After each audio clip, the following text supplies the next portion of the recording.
परम सच्चिदानंद घन आनंद समुद्र, प्रेम समुद्र, ज्ञान वैराग्य भक्ति ऐश्वर्य अनंत शक्तियों के स्वामी प्रभु श्री कृष्णचंद्र जो अर्जुन जी को निमित्त बनाकर ऐसा अमृतमय उपदेश कर रहे हैं जो श्रद्धा विश्वास पूर्वक श्रवण किया जाए, मनन किया जाए और जीवन में उतारा जाए तो इसी जन्म में समस्त कर्म बंधनों से मुक्त होकर मुनिजन वांछित परम हंसों का एकांतिक रस उपासक प्राप्त कर ले, जहां किंचन मात्र भी कोई द्वंद्व नहीं, कोई दुख नहीं, कोई भय नहीं, कोई अशांति नहीं। यही हमारी मनुष्य जीवन की सार्थकता है कि हम इस जन्म में ऐसी स्थिति प्राप्त कर ले कि हमें कोई भय स्पर्श न कर पावे, कोई दुख स्पर्श न कर पावे। ये तभी हो सकता है जब तक हमारा संसार का चिंतन रहेगा, तब तक आप निर्भय निश्चिंत निशोक नहीं हो सकते। तो श्री भगवान कह रहे हैं युञ्जन्नेवं सदात्मानं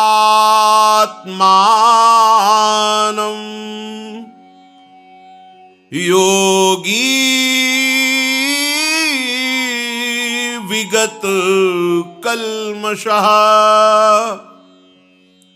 सुखेन ब्रह्म संस्पर्शे मत्यन्तं सुखमश्नुते।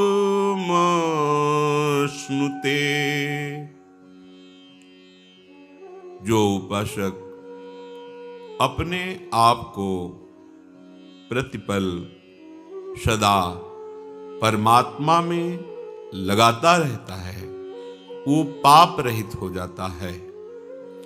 पाप रहित हुआ योगी सुखपूर्वक ब्रह्म संस्पर्श को प्राप्त होता है, ब्रह्मानुभूति को, भगवदानंद को प्राप्त होता है।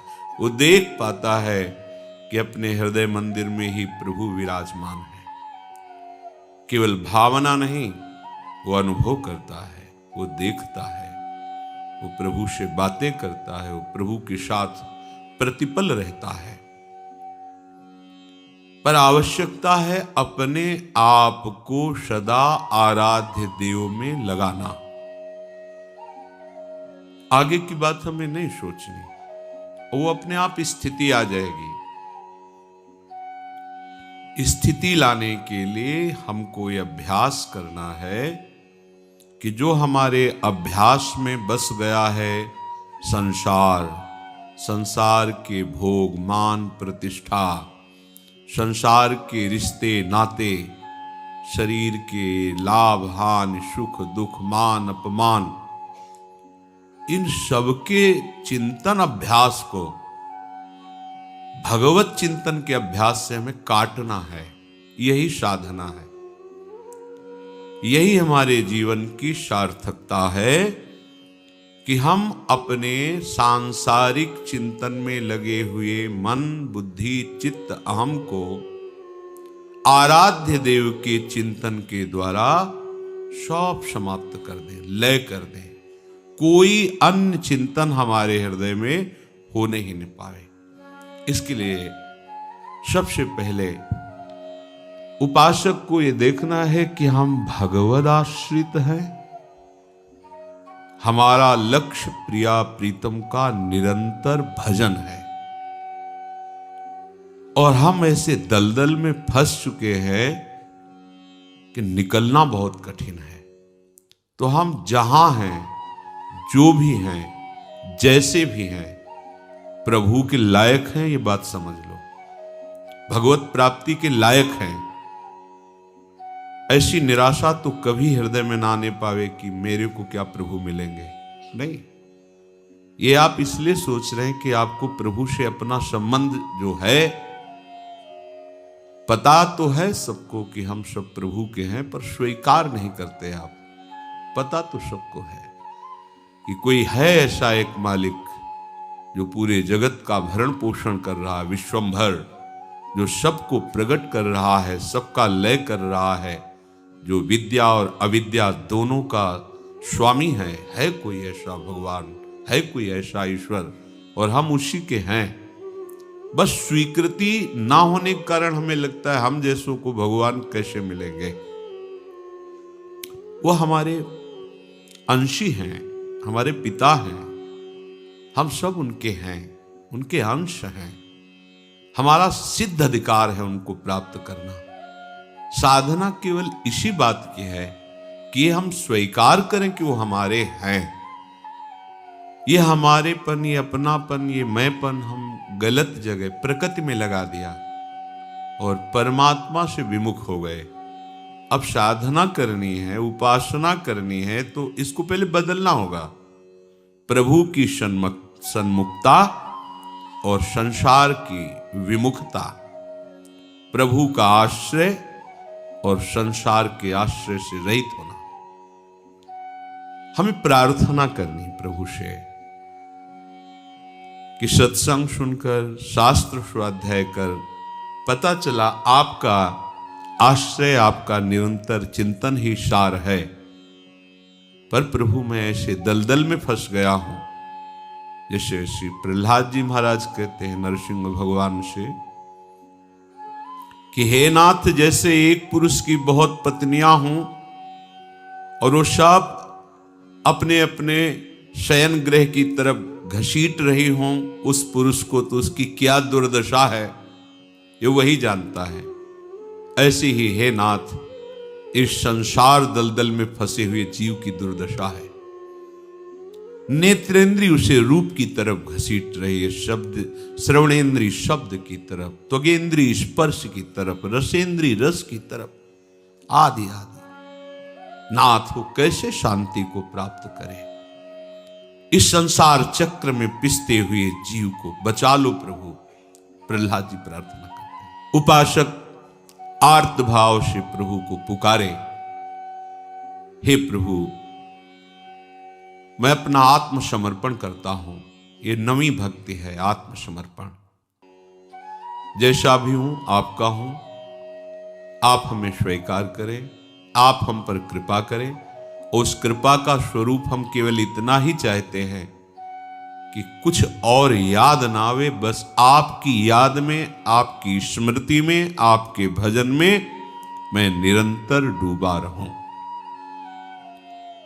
हे करुणामय, हे स्वामी, अनन्य अवलंबन, हे मेरे जीवन आधार, तेरी दया अहेतुक पर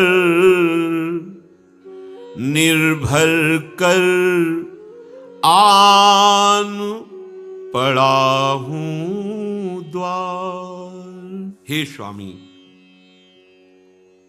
मैं पूर्ण रूप से अपने आप को आपके श्री चरणों में समर्पित करता हूं। ये भी आपकी अहेतुकी कृपा से मुझे पता चला है। अब मैं निर्भर हो गया हूं आप पर, निर्भर, पूर्ण रूप से आश्रित। किसी वस्तु, व्यक्ति, स्थान, साधन का भी बल नहीं, एकमात्र अपने आराध्य देव का बल। बस आपके चरणों में आ पड़ा हूं, आपके बल से, आपके भरोसे से। कहां जाऊं जब कोई आपके समान ही नहीं, तो आपसे बड़ा कौन हो सकता है? यहां कोई भी ऐसा नहीं है जो हमारी दीनता सुन करके हमें स्वीकार करे, क्योंकि जिसे देखता हूं वो खुद असमर्थ है। कोई समर्थ नहीं कि हमें काल से बचा सके, मृत्यु से बचा सके, काम क्रोध लोभ मोह मद मत्सर इनसे बचा सके, क्योंकि जितने हैं सब खुद इनके पंजे में फंसे हुए हैं। कहां जाऊं? तुम्हारे सिवा कोई ऐसा शरणद है ही नहीं, शरण देने वाला, कि अवगुणी नीच अधम किसी योग्य नहीं और उसको हृदय से लगा ले, ऐसे तो सिर्फ आप हैं, दूसरा कोई है ही नहीं ऐसा। दूसरे तो गुणवान का आदर करते हैं, रूपवान का आदर करते हैं, जो किसी काम लायक होता है उसका आदर करते हैं, पर नाथ जो किसी योग्य नहीं है उसको आप हृदय से लगा लेते हैं, उस दैन्य को अपने हृदय का हार बना लेते हैं। हे करुणा में बहुत भटक लिया, बहुतों से प्रीति करके देख लिया, परखा, कुछ नहीं मिला, समय बर्बाद हुआ और अपनी लाज खोई। रखना तो दूर रहा, कोई मुझसे नजर भी नहीं मिलाई प्रेम की। जब तक स्वार्थ रहा तब तक वो लगता था कि हमें प्रेम कर रहा है, जब हम उसके काम लायक नहीं रहे, स्वार्थ लायक नहीं रहे, तो नजर चुरा ली, कोई बात भी करना नहीं चाहता। भला किया, यथार्थ बात आपने कृपा करके समझा दी। नाथ, ये जो झूठा अभिमान लिए हुए थे कि मैं विद्वान हूं, मैं ज्ञानी हूं, मैं धर्मात्मा हूं, मैं अमुक हूं, मेरे अमुक जन है, मेरे परिवार में ऐसे, मेरी ऐसी संपत्ति, ये झूठी प्रीति और प्रतीति का आपने पर्दाफाश कर दिया। यदि आप कृपा न करते तो इसी में फंसा पूरा जन्म चला जाता। भला किया, अब मैं समझ गया हूं प्रभु, सब जगह से निराश होकर, उदास होकर, सब जगह से अपने विश्वास को हटा करके, जगत के लोगों से, जगत के भोगों से, ये रमणीय विषय सुख केवल दिखते हैं, परिणामता बड़ा दुख रूप है, आपने समझा दिया। नाथ, अब तो बस आप ही मेरे सहारे हो। जैसे समुद्र में जल जहाज में बैठा हुआ काक कितनी भी उड़ान भरे, विश्राम उसको वहीं आकर मिलेगा, ऐसे ही नाथ ये मन चाहे जितना भाग ले, इसको विश्राम तो आपके श्री चरणों में ही मिलेगा। इस भव समुद्र में कहीं उसको विश्राम नहीं मिल सकता, आपके श्री चरण रूपी जहाज का ही ये विश्राम स्थल इस मन को मिलेगा, नहीं तो कहीं विश्राम नहीं है। हे नाथ, अब तो करुणा करो, आपकी शरण में आ गया हूं, थोड़ा मीठे बोल बोल करके हमको संतोष तो दो कि मैंने तुम्हें स्वीकार किया, तू मेरा है। अब तो ये माया का पर्दा हटाकर बाकी झांकी करा दो, जिससे हमारा हृदय नाच पड़े कि हम प्रभु के जो हैं ऐसा स्वीकार किया, तो मेरे प्रभु भी स्वीकार कर रहे हैं, क्योंकि वो मेरे नेत्रों के सामने हैं, मेरे हृदय देश में प्रकाशित है, कण कण में प्रकाशित है। हे नाथ, ये मेरा मन रूपी भ्रमर आपके चरण कमल के पराग का पान करके उन्मत्त हो जाए। हे नाथ, तन पुलकित रहे, मन आपके चिंतन में सदैव प्रसन्न रहे, मैं भूल जाऊं अपने शरीर को, शरीर संबंधियों को, शरीर के भोगों को, बस केवल आपकी शुद्धि रहे। जिस कण को देखूं उसमें हे श्याम घन आप दिखाई दो, आपकी प्यारी छवि कण कण में मुझे अनुभव में आने लगे। हे नाथ, हे स्वामिन, बस केवल मैं आपका सेवक हूं, आपके बल से ही मैं बलवान हूं। ये जितने भी पापाचरण कराने वाले दुष्ट काम क्रोध लोभ आदि हैं, ये दैहिक दैविक भौतिक ताप है, ये सब इस बात से भयभीत हो जाएं कि मैं आपका दास हूं, आपके बल से बलवान हूं, आपका सेवक हूं, और निरंतर आपका चिंतन बने। ये हमें हृदय में ये देखते रहना है कि जितने भी विषय भोग, जितने भी पदार्थ, व्यक्ति, वस्तु, स्थान, ये सब मायाकृत है। मायाकृत जो है नहीं पर अच्छे से दिखाई दे रहा है, ऐसा लग रहा है कि हम इसे भोग रहे हैं, हमें सुख मिल रहा है, पर है नहीं। जैसे स्वप्न में ऐसा लग रहा है मैं बहुत अच्छे अच्छे पदार्थ पा रहा हूं, पर है नहीं। स्वप्न में लग रहा है बड़ा दुख है, पर है नहीं। ऐसे ही ये जितने पदार्थ, जितने व्यक्ति, जितना ये आस विश्वास भरोसा, ये सब मायाकृत है। मैं समझ जाऊं ये जो मायाकृत सुख को भोगने के लिए उतावलापन है, आरंभ में ये अमृतोपमम, अमृत जैसा लगता है, परंतु इनका परिणाम जहरीले जहर से भी भयंकर है। तुम्हें अभी समझ में नहीं आ रहा। परिणामे विषम्यु, संसार का संबंध, संसार का भोग, यह ऐसा लगता है कि अमृत है प्रारंभ में, पर इनका परिणाम विषम्यु, ये विष से भी बड़ा जहरीला है। विष तो एक शरीर को नष्ट करेगा, पर यह विषय अनेक जन्मों के संस्कार अंदर रख लेते, अनेक जन्मों तक परास्त करते रहते हैं। साधक को, उपासक को चाहिए कि देखे हृदय में कि हमारा आत्मसमर्पण प्रभु को है या भोगों को है। किसी भोग का, किसी व्यक्ति का, वस्तु का, स्थान का आश्रय है या प्रभु का। अपने जीवन में सदैव देखते रहना चाहिए हमारा जीवन भगवत परायण है या भोग परायण है। उपासक और विषयी बड़ा भेद होता है, साधक और विषयी बड़ा भेद होता है। क्योंकि उपासक की प्रत्येक कर्म, प्रत्येक चेष्टा केवल प्रभु के लिए होती है। ध्यान दीजिए, उपासक और विषयी, इनमें बड़ा भेद है। उपासक की प्रत्येक चेष्टा, प्रत्येक कर्म केवल अपने आराध्य देव की प्रसन्नता के लिए होता है। हमारा आराध्य देव प्रसन्न रहे, हम कहीं उनके प्रतिकूल आचरण ना कर बैठे, ये उपासक की वृत्ति रहती है। और विषयी पुरुष का प्रत्येक कर्म भोग होता है, उसका चिंतन भोगों का, कर्म की चेष्टा भोगों की, तो परिणाम महाविष होता है, बड़ा दुख अशांतिमय होता है। विषयी विषयों से आसक्त होकर के राग द्वेष पूर्वक पूरा जीवन जलता रहता और मरने के बाद नरक यंत्रणा को भोगता है। साधक इन द्वंद्वों को सहता हुआ शांति के मार्ग में आगे बढ़ता हुआ प्रभु के परम पद को प्राप्त होता है। द्वंद्वों को सहता हुआ प्रारंभ में उसको ये जलन सहनी होगी, मान अपमान की, दुख सुख की, लाभ हानि की परवाह न करते हुए निरंतर भगवद आश्रित होकर भजन परायण, तो उसकी शांति बढ़ती चली जाएगी और वो परम शांति, परम पद में उसे आरूढ़ कर देगी। विषयी विषय चिंतन करता हुआ, विषय भोग करता हुआ, राग द्वेष से जलता हुआ परिणाम नरक यंत्रणा का भोग प्राप्त करेगा।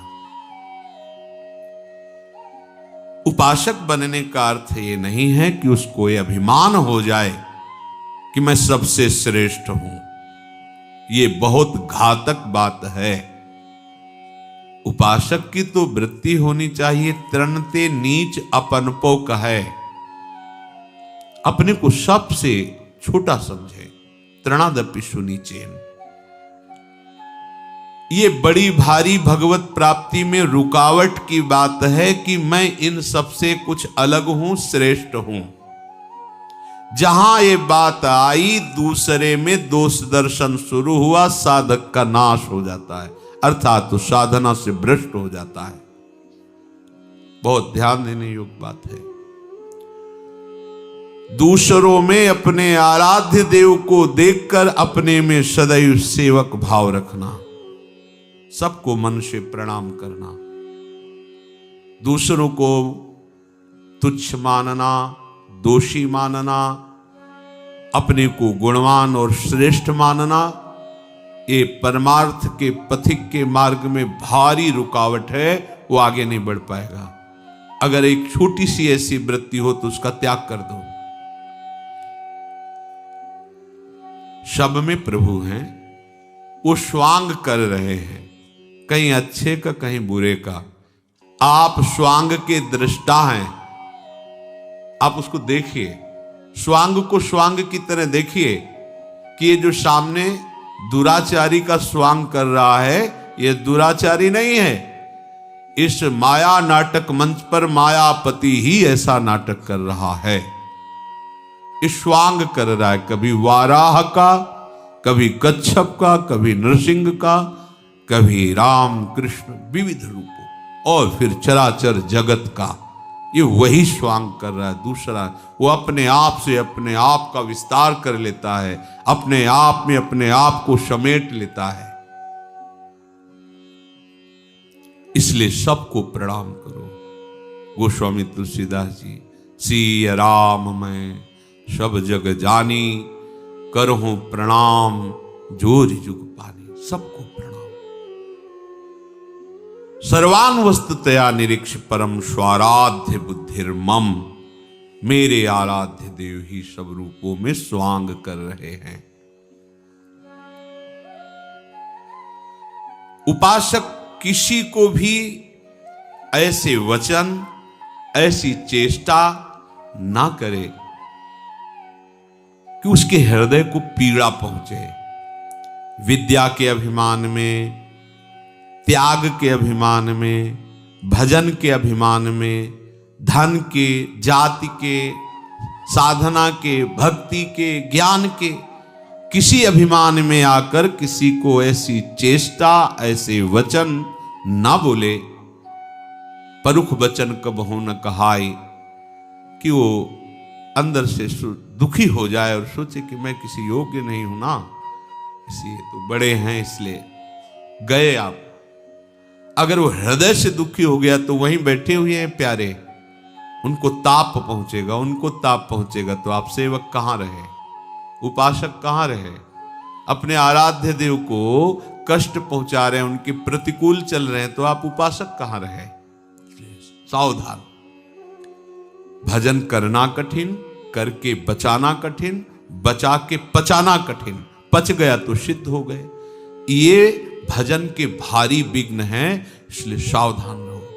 कभी इस तरह का कोई अभिमान भक्ति का, भजन का, ज्ञान का, विद्या का, धन का, रूप का, महत्व का बिल्कुल नहीं छू जाना चाहिए। अगर आपको ऐसा कभी लगे तो उसकी पहचान है, जब दूसरों में हे भाव होने लगे तो समझ लेना आपको अभिमान आ गया है। जब दूसरों में अपने से तारतम्य मिलाने लगे कि मेरे में तो ये गुण है, देखो इसमें ये दोष है, तो आपको अभिमान आ गया है। भक्ति महारानी कैसे टिकेंगी आपके हृदय में।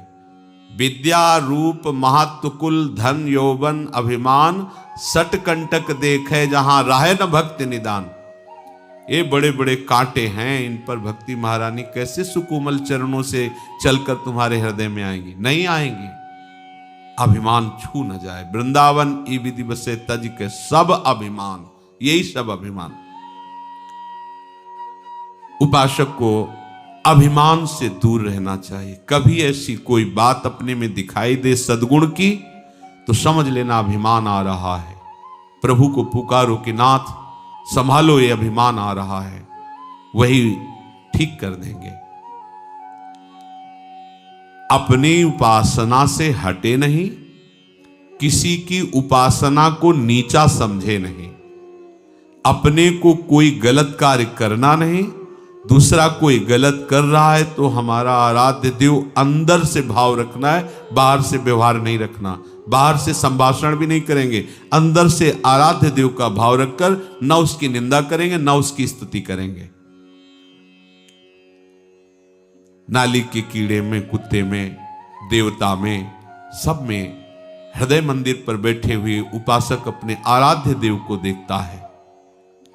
किसी से भी घृणा, किसी से नीचापन, किसी को पापी, किसी को महान दुराचारी, ये हमारा दर्शन नहीं होगा, हमारा दर्शन नहीं होगा। इसीलिए महाप्रभु स्पष्ट शब्दों में कह रहे हैं, ये क्रूरा अपि पापिनो न च सताम संभाष्य दृश्यास्ते, देखने योग्य नहीं है, बात करने योग्य नहीं है, ऐसे क्रूर हैं, पापी हैं, उनमें भी हमारी ये मति दृढ़ होनी चाहिए कि मेरे आराध्य देव विराजमान है इसके हृदय मंदिर पर।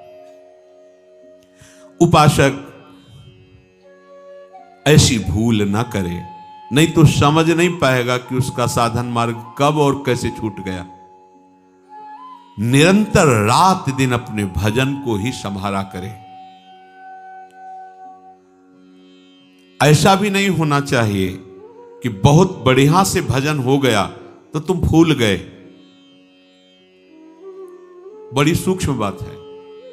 बहुत बढ़िया आपका दिनचर्या चल रहा है, कई घंटे भजन हुआ, अब आपका मन धीरे से आपसे प्रार्थना करेगा, देखो इतने घंटों से भजन कर, थोड़ी देर का अवसर दे दीजिए, थोड़ा हंस खेल लीजिए, थोड़ा मनोरंजन कर लीजिए, थोड़ा घूम लीजिए, इधर उधर देख लीजिए। आधी घड़ी भी यदि आपने ऐसा अवसर दिया तो ये मन सारे भजन पर पानी फेरने की कोशिश करेगा। इसलिए साधक को गंभीर रहना चाहिए। जैसे जैसे भजन साधन बढ़े वैसे वैसे गुप्त रखना चाहिए अपने हृदय के भाव को, आनंद की उमगन को गंभीरता और उदासीनता से।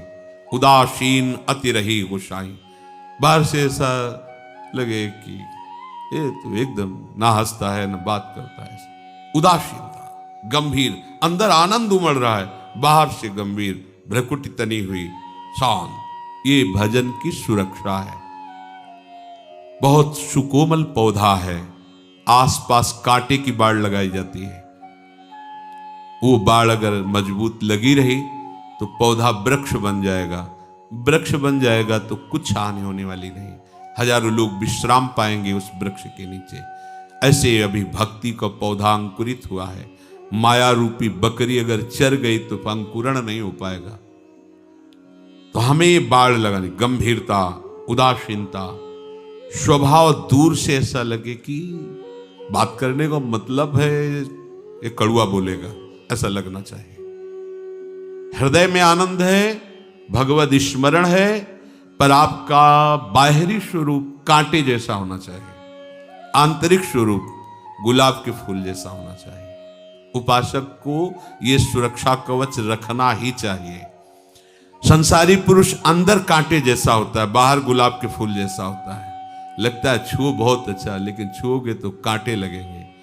उपासक बाहर से कांटे जैसा, एकदम उदासीन, स्पृहा रहित, निरपेक्ष, लेकिन अंदर वो अनुराग रस से भरा हुआ है। कोई उसके अंदर का अगर स्पर्श पा जाए तो निहाल हो जाए। तो साधक को, साधु को आधी घड़ी के लिए भी आनंद में फूल करके कोई बर्ताव नहीं करना चाहिए। बहुत सुंदर। अब वो उसी समय कोई ऐसी बात करवा देगा, ऐसा दृश्य दिखा देगा कि वो जो भजन से आपकी आंतरिक उन्नति हो उसे रोक देगा, वो आगे विषय चिंतन कराने लगे। ये बहुत सावधानी की बात। एक क्षण में पूरे चिंतन को बदल सकता है, पूरे चिंतन को। एक वृत्ति आपको गिरा सकती है, एक वृत्ति, एक दृश्य। मछली की क्रीड़ा को देखकर इतना बड़ा महात्मा जो जल को स्तंभन करके जल में समाधि लिए हुए वो मानधाता की पुत्रियों से ब्याह करता है। बहुत सावधानी की जरूरत है।